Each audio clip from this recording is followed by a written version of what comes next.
هلا وشلونكم شخباركم؟ عشان اليوم فسنجون.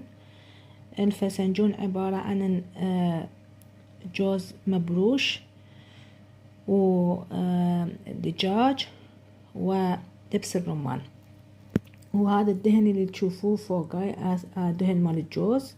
يعني اني قليل خليت عليه دهن بس حمصت البصل مثل ما تشوفون. هذا الدهن مال الجوز. هواية طيبة هذا الأكلة، احنا ناكلها مع الرز، ومفيدة للجسم أيضا لأن مطبوخ ويا الجوز المبروش. انتو شلون تعملون فسنجون؟ اكتبوا لي يا بنات، هل عندكم هذه الطبخة أو لا؟